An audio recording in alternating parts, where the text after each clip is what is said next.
ప్రతి ఒక్కరూ సమాచార హక్కు చట్టంపై అవగాహన కలిగి ఉండాలని సమాచార హక్కు చట్టం జిల్లా కన్వీనర్ గటాడి ఆనంద్ అన్నారు.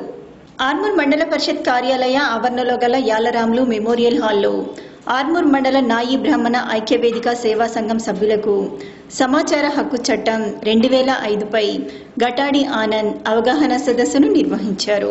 ఈ సందర్భంగా ఆయన మాట్లాడుతూ సహా చట్టం ఒక వజ్రాయుధం లాంటిదని, కార్యాలయాల్లో అధికారులను ప్రశ్నించే హక్కు ప్రతి ఒక్కరికి ఉంటుందని, ప్రతి ఒక్కరిలో ప్రశ్నించే తత్వం వచ్చినప్పుడే దేశం బాగుపడుతుందని తెలిపారు.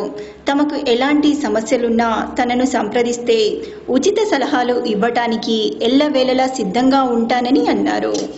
ఈ కార్యక్రమంలో నాయి బ్రాహ్మణ సంఘం మండల అధ్యక్షుడు తంగళ్లపల్లి నరేష్, బీసీ సంక్షేమ శాఖ జిల్లా అధ్యక్షుడు శ్యామ్, నాయి బ్రాహ్మణ సంఘం కార్యదర్శి తిరుమలేష్, బాలయ్య, చిన్నయ్య తదితరులు పాల్గొన్నారు. దరఖాస్తు చేసిన రోజు నుంచి 30 రోజుల్లో ప్రభుత్వ కార్యాలయం నుంచి మీకు సమాధానం ఇస్తారు.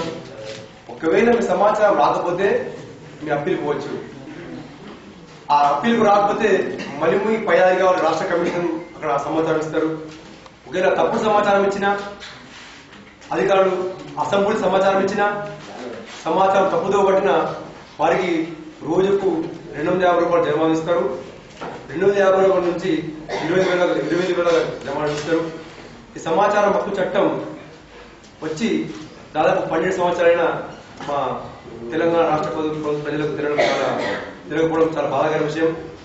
ఈ సమాచార హక్కు చట్టం ద్వారా మీరు గ్రామ స్థాయిలో మీరు ఈ సమాచారం తెలుసుకుంటే గ్రామ స్థాయి నుంచి మండలం, మండల స్థాయి నుంచి జిల్లా, జిల్లా స్థాయి నుంచి రాష్ట్ర స్థాయికి తెలుసుకోవచ్చు. గ్రామ పంచాయతీని మొదలుకొని పార్లమెంట్ వరకు ఏ ప్రభుత్వ కార్యాలయంలో సమాచారం తెలుసుకునే హక్కు రాజ్యాంగం కల్పించింది. కావున మనం సమాచారం తెలుసుకునే ఎప్పుడైతే మీ ప్రశ్నించే తత్వం మీరు ఉన్నదో మీరు బాగుపడరు, దేశం బాగుపడేది.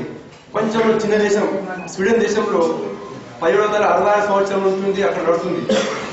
అక్కడ రాజకీయ నాయకులు దాచిపెడితే అక్కడ ఓడిపోయే సందర్భాలు చాలా ఉన్నాయి. కానీ మా దేశంలో సమాచారం చట్టం 2005 కావున ఇక్కడ దాశ పెట్టినే గెలిచే సందర్భాలు ఉన్నాయి. అక్కడ శిక్షలు ఉన్నాయి, ఇక్కడ కేవలం పెనాల్టీ మాత్రమే ఉంది. కావున సమాచార చట్టం ద్వారా తెలుసుకోవచ్చు. సమాచారం అందరం ఒక వజ్రాయుధం లాంటిది.